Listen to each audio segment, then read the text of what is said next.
Assalamualaikum warahmatullahi wabarakatuh. Perkenalkan, nama saya Muhammad Andra Rinaldi. NPM saya 21531003 dari kelas B semester 3, jurusan akuntansi Fakultas Ekonomi dan Bisnis. Saya di sini akan menjelaskan tentang usaha peternakan. Berikut adalah penjelasan saya. Baiklah, saya akan menjelaskan kenapa saya memilih peternakan. Ada beberapa alasan kenapa saya memilih usaha peternakan. Yang pertama, kebutuhan pangan yang diperoleh dari hasil ternak semakin meningkat. Yang kedua, kemajuan teknologi mempermudah siapa saja yang hendak menjalankan usaha ternak. Yang ketiga, belum banyak generasi milenial yang berminat untuk memulai usaha ternak sehingga peluangnya pun semakin besar.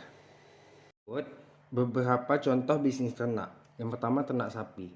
Sapi merupakan salah satu bahan pangan utama di dunia. Permintaan akan daging sapi pun relatif tinggi di Indonesia. Bahkan demi memenuhi kebutuhan nasional, pemerintah Indonesia pun harus mengimpor daging sapi dari beberapa negara lain seperti Australia dan India. Hal ini pula yang menyebabkan tingginya harga daging sapi di pasaran.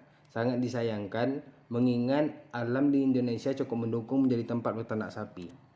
Menjelang Hari Raya Idul Adha, akan banyak umat muslim yang membeli seekor sapi atau kambing untuk dikurbankan.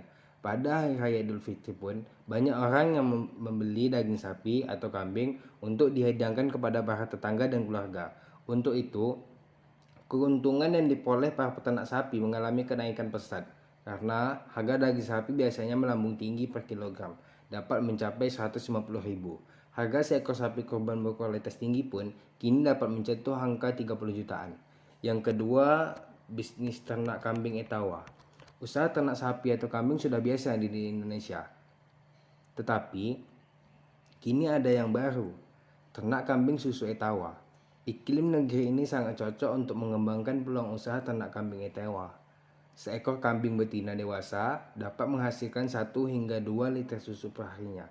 Sementara harga seliter susu murni etawa yang berkhasiat untuk meningkatkan imun serta kesehatan pernapasan pun dapat mencapai 75.000.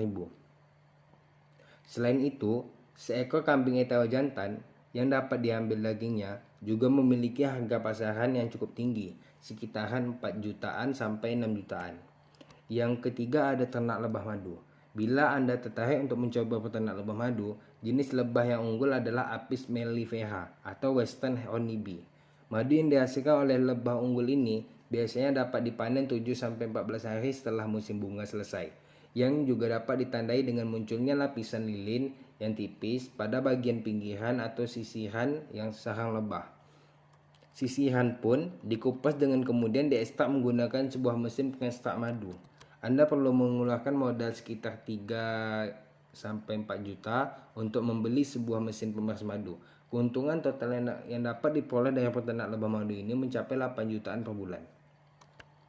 Ternak selanjutnya adalah ternak jangkrik. Peluang usaha ternak lainnya yang berpotensi menguntungkan di tahun ini ialah ternak jangkrik. Meski terdengar aneh, jangkrik dapat menghasilkan profit hingga ratusan ribu rupiah per bulannya.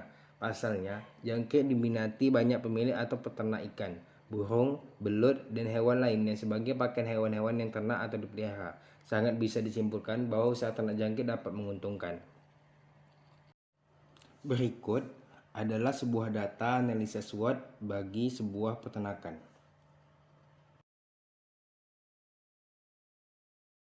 Sekian presentasi dari saya. Wassalamualaikum warahmatullahi wabarakatuh.